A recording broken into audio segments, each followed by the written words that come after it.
Ano si Jody without walang nanonood sa kanya, walang nakakakita sa kanya? Me, I'm just a simple person who have simple joys in life. Talaga? Miss Jody, one question lang. Thank you. Miss Jody, one question. Dahil kung walang nakakakita sa kanya, Tao lang. anong ginagawa niyo po? Natutulog. Talaga? Ate Maria? Wala ka ibang recreational activities, mga ganyan? Yung mga aso ko. Okay. Thank you po. Eko, sino si Jericho with nang walang nanonood? When no one's looking. Ngayon, kung anong nakikita ninyo, ito si Jericho, walang pagbabago to. Or minsan, namumulot ng mga nahulog na prutas sa puno. Eko, last na! Eko! Gano'n kasaya ang puso mo ngayon, dali! Masayang masaya. Ayan. Grabe pong Miss Universe! Di lavender na rin. Kasi, pero hindi talaga lavender, sorry. Hindi talaga lavender. Tinry kong ipasok. Hindi. Tinry kong ipasok, pero hindi. Siguro sunflower. Why? Kasi nakakita na ng liwanag. Oh my God. Mic drop. Thank you for that wonderful question. May gusto mong sumagot? Yun nakabul Salamat ka. po sa pagpunta niyo dito. Mauna na po ako sa atin. Okay, next. Next Eko, question. Siyempre, pagbigyan mo ulit ako. Jericho, iba ka today. Saan ang gagaling kakaibang saya? at Hindi, ito glow? ang magandang tanong kay Eko. Anong favorite flower mo, Eko? Sige, dalawang iyon.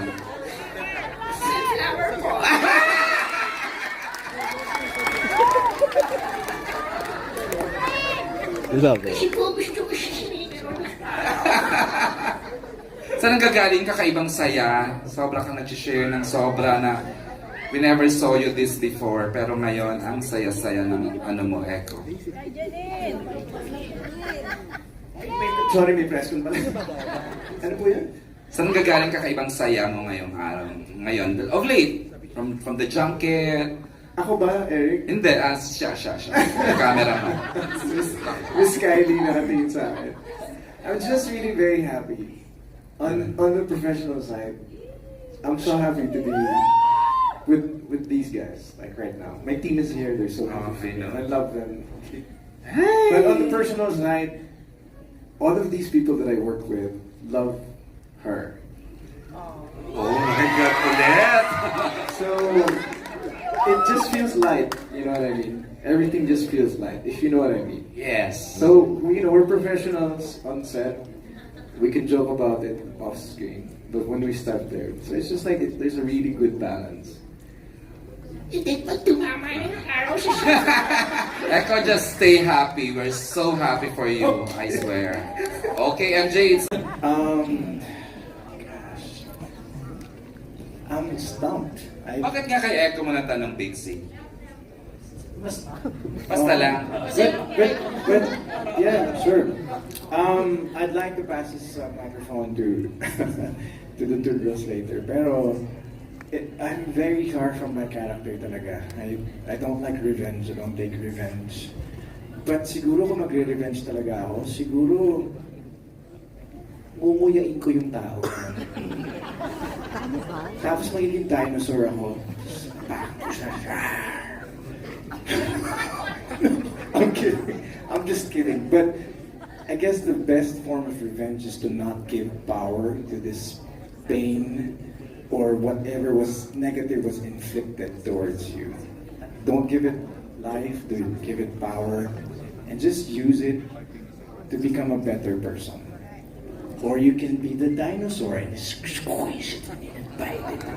But just please. Can Jody answer the question? Yes, please. Kasi ikaw yung may revenge eh. Tanong natin kay Tita Maria ulit, naninipa na naman dito. Pag si Mama, naku. No, I think the best form of revenge,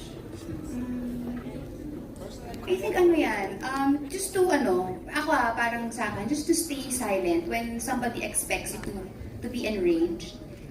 Diba? Huwag mong ibibigay yung gusto nila. Huwag kang lumevel sa kung nasaan sila. Always choose the higher road. Always choose to be the bigger person. What about you, Iris? Hindi, kinuha na natin. In-intercept na natin si Popcorn. Kasama ka ba sa tres? Oo, dito pala ako. Ano masasabi niyo? Ako, pareho lang kay Ate Jody. So tingin ko talaga, the best form of revenge is when you don't need revenge anymore. Parang okay ka na sa sarili mo, nalampasan mo na kung ano mang kasamaan ang ginawa nila sa'yo at pinagbutihan mo na lang ang sarili mo at mga desisyon mo. Parang hindi mo na sila kailangan lingunin. Parang yun na yung pinaka-best revenge. Yeah. Pero that takes a lot of self-control, maturity, di ba? Hindi yun madali. Bigay nyo na lang yun sa namin. Wish them well. Yes! Prayers. Pero kay Janine, congratulations ang galing-galing mo bilang kontrabida, nakakagigil ka. Oh my God, salamat sa Diyos. Ano gigil ka din sa character mo watching this kanina? Hindi ko nararamdaman yun eh. Ako kasi yung tipo na kapag napapanood ko yung sarili ko, naisip ko, ano pa bang pwede kong nagawa para mas mapaganda pa yung eksena. I think a lot of us feel that way. Kaya hindi kami nanonood ng playback, yung ganun. Kasi kailangan mo din ibigay yung tiwala na kapag ginotake na ni Direk, ibig sabihin, good na kila Direk. Yung parang hindi mo na pwedeng pag-obsessa na, shucks, dapat ginalingan ko pa or ganyan. Pero, ano nga ba yung tanong? Thank you! Thank you!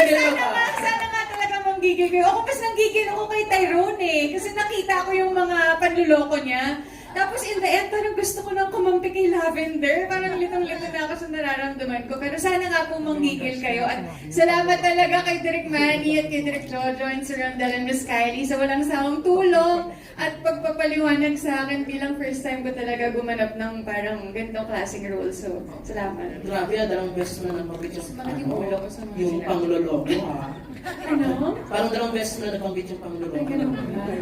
Bakit ayos? Thank you, Biggs. Ayos pala. Gigil na gigil. Di ba hinihintay mo sagot? Oo, parang happy ako. Anything for you. Nagbigay sa Echo na naman ha. Alam mo namang hindi yan madamo. No, galing. It's very, very, did you see how different, if you were to graph, alam mo yun, the characters, iba yung kulay namin, di ba? Kahit na, makikita mo talaga iba. Iba yung pagbato namin sa bawat character dito. Oo. So, enjoy namin talaga lahat. Yes, effective lahat ng actors. I mean, hopefully I was able to contribute that also. But yeah, thank you. And congratulations. I have this certain, I'll speak for the rest of the gang because this is an uncomfortable question. If you're plastic in front of us, you're not gonna get anything. Because what we'll give you is the truth. And we are very sensitive to people who are not real. Yeah. That's our job, to pretend. Okay? So you might as well just be friends with us, make friends with us, be real with us. Because that's what counts. In showbiz, authenticity is what counts. That's the currency. Very well said. Galing. Pero gusto ko lang pasingin. Last na, June, go. Si Inay Maria. Oh, yeah. Gusto kong mas for sure, alam naman sagot niya, di ba? Inay, yung mga nakamaskara, ano mga masasabi mo doon? Kasi ikaw, very di ba? Totoong-totoo. Nakakasama ng loob pag alam mo na patuloy kanyang kinakausap, nakaplastic ka naman lahat, di ba? Parang gusto mo siyang tadyakan. Gusto mo. Pero wala ka pa naman natadyakan, ha? Parang gano'n lang nangyari. Ayun na, sandali. Relax lang ako. Pero hindi, pagka ganun kasi, ang hirap, kahit siguro kayo ang nasa sitwasyon na ito, pinupuri, pero hindi naman pala siya totoo. Na pagdating sa ibang tao, kung ano-ano sinasabi against you and all of that. Shit. Ay. All of that. Statement. Sensya na po kayo kasi action tayo itong show namin. Hindi kasi dapat gano'n, di ba? Dapat pag nakikipagkapwa-tao ka sa tao. Hindi ba? Pero kung pinaplastic ka, sana umalis na sa harap ko para hindi mag-init ang ulo. Bakit nakatyakan kasi? Ang bongga. Pero may iba ng congratulations kasi